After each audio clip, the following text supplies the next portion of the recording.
بسم اللہ الرحمن الرحیم۔ السلام علیکم۔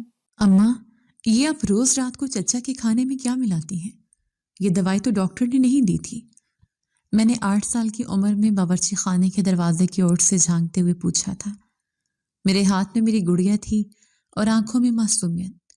اماں کا ہاتھ لرزا نہیں، بلکہ انہوں نے بڑی مہارت سے وہ پڑیا سالن میں گھولی اور میری طرف مڑ کر ایک پرسرار مسکراہٹ کے ساتھ بولی، میری گڑیا، یہ دوائی نہیں، یہ سکون ہے۔ یہ وہ تالا ہے جو زبانوں کو بند رکھتا ہے اور وہ چابی ہے جو ہماری چھت کو گرنے سے بچاتی ہے۔ اگر یہ چٹکی بھر راکھ میں اس کھانے میں نہ ملاؤں نا تو ہم سب سڑک پر آ جائیں گے۔ یاد رکھنا فضا، کچھ زہر زندگی بچانے کے لیے ضروری ہوتے ہیں۔ اس وقت مجھے سمجھ نہیں آئی تھی کہ اماں کون سی زندگی بچا رہی تھی، لیکن آج 20 سال بعد جب وہ منظر آنکھوں کے سامنے گھومتا ہے تو روح کانپ جاتی ہے کہ وہ زندگی نہیں بلکہ ایک قبر کھود رہی تھی۔ میرا نام فضا ہے۔ ہم 4 بہن بھائی تھے۔ ہمارے سر سے باپ کا سایہ تب اٹھ گیا تھا جب ہم بہت چھوٹے تھے۔ ابا کے جانے کے بعد ہماری ماں، جنہیں سارا محلہ اماں بی کے نام سے جانتا تھا، انہوں نے جس طرح ہمیں پالا وہ کسی معجزے سے کم نہیں تھا۔ میرے تینوں بھائی عدیل، راحیل اور نبیل پڑھے لکھے اور برسر روزگار تھے، اور میں سب سے چھوٹی اور سب کی لاڈلی تھی۔ ہماری زندگی بظاہر بہت پرسکون تھی۔ ہمارا گھر پرانا مگر کشادہ حویلی نما مکان تھا، جس کے آدھے حصے میں ہم رہتے تھے اور آدھا حصہ ویران پڑا رہتا تھا، یا یوں کہہ لیں کہ اماں نے وہاں جانے سے منع کر رکھا تھا۔ آج صبح کا وقت تھا۔ ناشتے کی میز پر حسب معمول رونق تھی۔ اماں سب بھائیوں کو اپنے ہاتھوں سے پراٹھے بنا کر دے رہی تھیں۔ عدیل بیٹے، آج دیسی گھی تھوڑا زیادہ لگایا ہے، تم دن بھر دفتر میں تھک جاتے ہو، کھا لو، اماں نے محبت پاش لہجے میں کہا اور پراٹھا بھائی کی پلیٹ میں رکھا۔ عدیل بھائی نے مسکرا کر اماں کا ہاتھ چوما۔ اماں، آپ کیوں تکلیف کرتی ہیں؟ بہوئیں کس لیے ہیں؟ آپ بس آرام کیا کریں۔ بھائی کی آواز میں عقیدت تھی۔ میں نے دیکھا کہ میری بڑی بھابھی ہانیہ، جو باورچی خانے کے دروازے پر کھڑی چائے انڈیل رہی تھی، ان کے چہرے پر ایک عجیب سی کراہت ابھری۔ انہوں نے زور سے کیتلی میز پر پٹکی۔ تکلیف؟ یہ عورت تکلیف اٹھائے گی؟ ساری زندگی دوسروں کو تکلیف دینے والی یہ اماں بھی اپنے بیٹے کے لیے تو گھی کے پراٹھے بنائے گی ہی، چاہے دوسروں کا خون نچوڑنا پڑے۔ ہانیہ بھابھی بڑبڑائیں، لیکن ان کی آواز اتنی اونچی تھی کہ ہم سب نے سن لیا۔ میز پر سناٹا چھا گیا۔ عدیل بھائی کا چہرہ غصے سے سرخ ہو گیا۔ ہانیہ، اپنی زبان کو لگام دو، یہ تمہاری ساس بھی ہیں اور ماں بھی۔ بھائی نے غصے سے میز پر مکہ مارا۔ ہانیہ بھابھی نے ایک طنزیہ کہکا لگایا۔ ان کی آنکھوں میں نمی اور نفرت کا عجیب امتزاج تھا۔ ماں؟ خدا نہ کرے کہ ایسی ماں کسی دشمن کو بھی ملے۔ یہ صرف تمہاری ماں ہے عدیل، صرف تمہاری۔ اماں نے فوراً عدیل بھائی کے ہاتھ تھام لیا۔ ان کے چہرے پر وہی روایتی مظلومیت تھی جس نے پورے خاندان کو ان کا گرویدہ بنا رکھا تھا۔ چھوڑ دے بیٹا، میں نے تجھے کہا تھا نا، یتیم بچی ہے، دماغی توازن ٹھیک نہیں رہتا۔ مجھے اس کی باتوں کا برا نہیں لگتا، تم ناشتہ کرو، اماں نے نرمی سے کہا، لیکن میں نے غور کیا کہ اماں کی آنکھیں ہانیہ بھابھی کی طرف نہیں اٹھی، جیسے وہ ان سے نظریں ملانے سے کترا رہی ہوں۔ مجھے شدید غصہ آیا۔ میں اپنی کرسی سے اٹھی اور ہانیہ بھابھی کے سامنے جا کھڑی ہوئی۔ بھابھی، حد ہوتی ہے ناشکری کی۔ میری ماں نے آپ کو اور آپ کے بھائی احمر، جو میرے شوہر بھی تھے، کو کیسے پالا ہے، یہ سارا زمانہ جانتا ہے۔ یتیمی کی زندگی سے نکال کر آپ کو اس گھر کی بہو بنایا، اور آپ بدلے میں انہیں زہر اگلتی ہیں۔ میں نے جذباتی ہو کر ان سے کہا۔ ہانیہ بھابھی نے میری آنکھوں میں دیکھا۔ ان کی نظر میں رحم تھا، غصہ نہیں تھا۔ فضا، تم بہت بھولی ہو، بالکل اپنے شوہر احمر کی طرح۔ تمہیں ابھی صرف وہ دکھ رہا ہے جو یہ دکھانا چاہتی ہیں۔ جس دن یہ نقاب اترا نا، اس دن تم اپنی ہی نظروں میں گر جاؤ گے۔ یہ کہہ کر وہ تیزی سے اپنے کمرے کی طرف بڑھ گئیں۔ میرا دل تیزی سے دھڑک رہا تھا۔ میں نے مڑ کر دیکھا، احمر یعنی میرا شوہر سر جھکائے خاموشی سے ناشتہ کر رہا تھا۔ وہ ہمیشہ ایسا ہی تھا، خاموش، سہما ہوا اور دب جانے والا۔ اماں نے ٹھنڈی آہ بھری اور اپنی تسبیح اٹھا لی۔ اللہ ہدایت دے اسے۔ بس بیٹا، خون کا اثر تو آتا ہی ہے، اس کا باپ بھی تو آخر میں پاگل ہو گیا تھا۔ مجھے ڈر ہے کہ کہیں ہانیہ کا انجام بھی سلطان بھائی جیسا نہ ہو۔ اماں نے یہ بات اتنی آہستگی اور درد سے کہی کہ میرے دل میں ہانیہ بھابھی کے لیے رہی سہی ہمدردی بھی ختم ہو گئی۔ یہ کہانی تب شروع ہوئی تھی جب میں بہت چھوٹی تھی۔ سلطان چچا جو میرے ابا کے چھوٹے بھائی تھے، اپنی بیوی کی وفات کے بعد اس گھر میں ہمارے ساتھ ہی رہتے تھے۔ ان کے 2 بچے تھے، ہانیہ اور احمر۔ اماں بتاتی تھیں کہ چچے کے مرنے کے بعد چچا کا دماغی توازن بگڑ گیا تھا۔ وہ اکثر چیختے چلاتے تھے اور پھر ایک دن اچانک گھر چھوڑ کر کہیں چلے گئے اور کبھی واپس نہیں آئے۔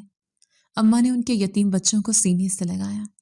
ہم سب کو یہی بتایا گیا کہ چچا سلطان ایک ناکام اور کمزور انسان تھے جو اپنی ذمہ داریوں سے بھاگ گئے تھے۔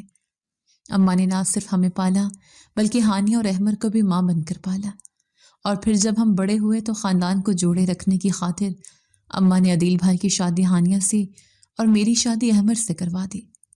بظاہر یہ ایک مثالی فیصلہ تھا، لیکن اندر خانے ایک جنگ تھی جو صرف ہانیہ بھابھی لڑ رہی تھی۔ رات کا وقت تھا، میں اپنے کمرے میں تھی جب احمر اندر آئے۔ وہ حسب معمول تھکے ہوئے لگ رہے تھے۔ میں نے ان کی طرف پانی کا گلاس بڑھایا۔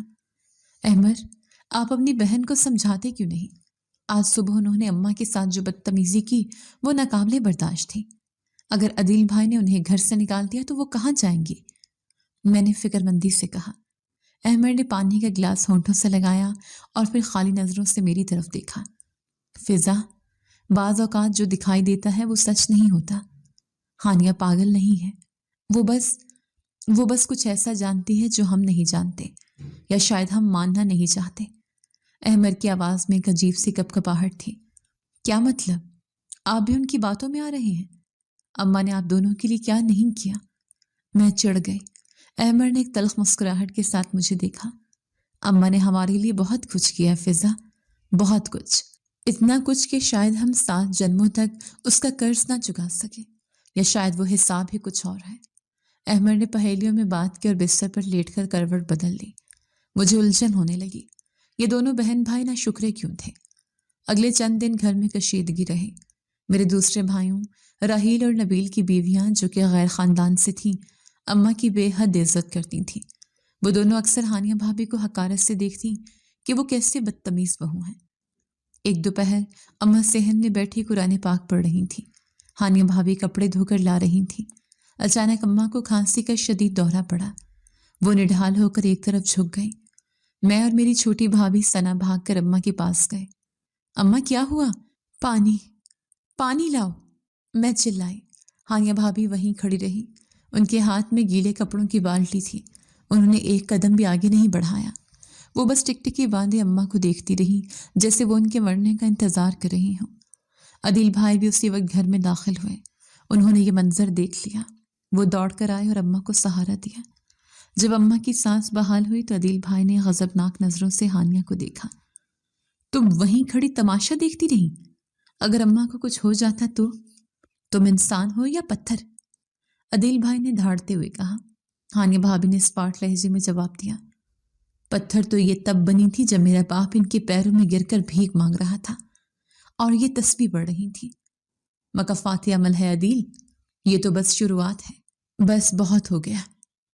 عدیل بھائی نے آگے بڑھ کر ہانیہ بھابھی کے منہ پر تمانچہ مارنے کے لیے ہاتھ اٹھایا۔ میں نے چیخ کر بھائی کو روکنا چاہا، لیکن بیچ میں اماں آ گئی۔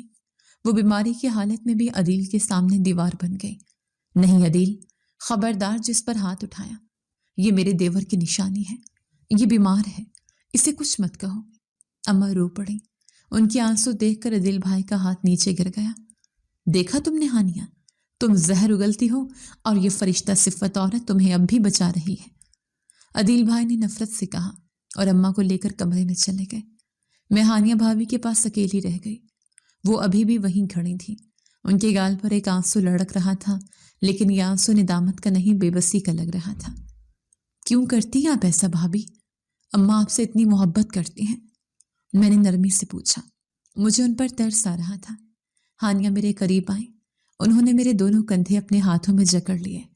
ان کی گرفت اتنی سخت تھی کہ مجھے تکلیف ہونے لگی۔ محبت؟ فضا، کبھی اس حویلی کے پچھلے حصے میں، اس پرانے گودام میں گئی ہو جہاں تالا لگا رہتا ہے؟ کبھی پوچھا ہے اماں سے کہ وہاں کیا ہے؟ ان کی آنکھوں میں وحشت تھی۔ وہاں تو پرانا سامان ہے، اور اماں کہتی ہے وہاں جنات کا سایہ ہے۔ میں ہکلائی، جنات کا سایہ نہیں، گناہوں کا سایہ ہے وہاں۔ جس دن وہ تالا ٹوٹے گا نا، اس دن تمہاری یہ فرشتہ صفت ماں کا چہرہ کالا پڑ جائے گا۔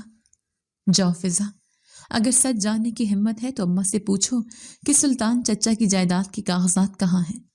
پوچھو کہ چچا کی غائب ہونے والی رات اس گودام سے چیخوں کی آوازیں کیوں آ رہی تھیں۔ یہ کہہ کر ہانیہ نے مجھے جھٹکے سے چھوڑا اور اپنے کمرے میں چلی گئی۔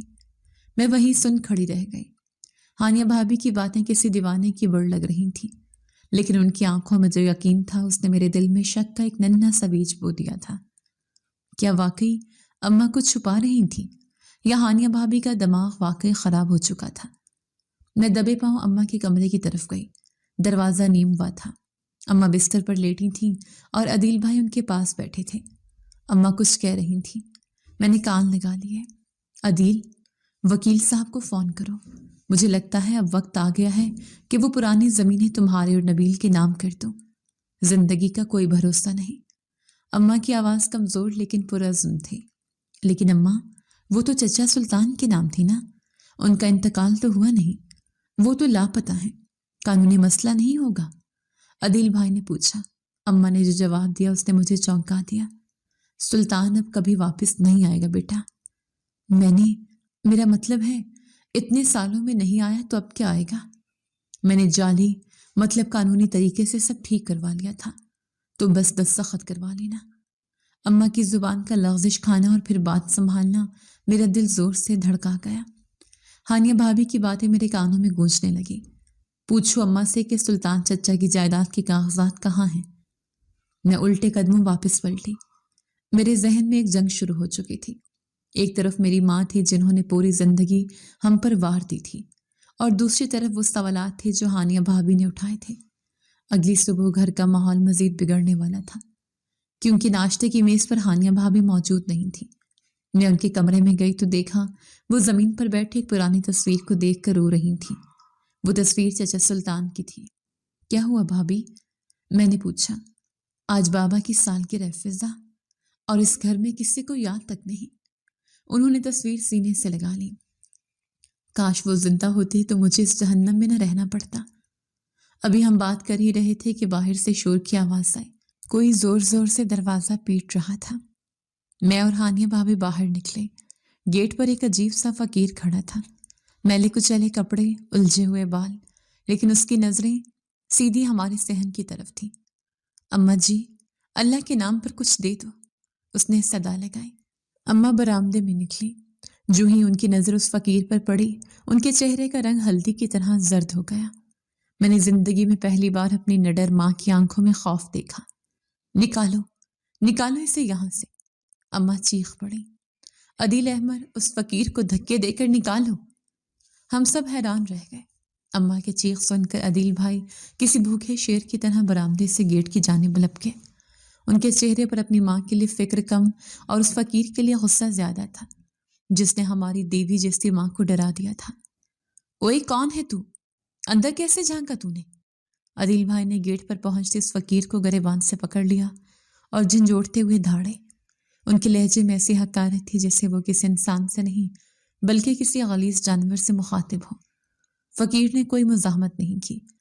اس نے اپنی میلی کچیلی چادر کو مضبوطی سے تھام رکھا تھا، لیکن اس کی آنکھیں زمین پر نہیں تھیں۔ وہ سیدھا عدیل بھائی کی آنکھوں میں دیکھ رہا تھا۔ ان آنکھوں میں بھیک مانگنے والے کی عاجزی نہیں تھی، بلکہ ایک عجیب سا گہرا دکھ تھا اور خاموش سوال تھا جو میرے دل میں اتر گیا۔ صاحب جی، صرف روٹی مانگی تھی، گناہ تو نہیں کیا۔ فقیر کی آواز میں ایک لرزہ تھا، لیکن یہ لرزہ خوف کا نہیں، شاید کمزوری کا تھا۔ اس نے آہستگی سے کہا اور اپنی نظریں جھکا کر صحن کی طرف دیکھنے کی کوشش کی۔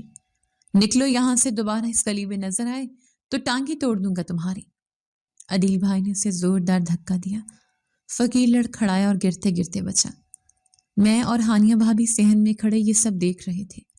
میرا دل اس فقیر کی بے بسی پر کڑ رہا تھا، لیکن ہانیہ بھابھی کا رد عمل عجیب تھا۔ وہ ساکت کھڑی تھیں، ان کی نظریں اسی فقیر کی پیٹھ پر جمی تھیں، جب لڑکھڑاتا ہوا گلی کے موڑ پر غائب ہو رہا تھا۔ چلا گیا،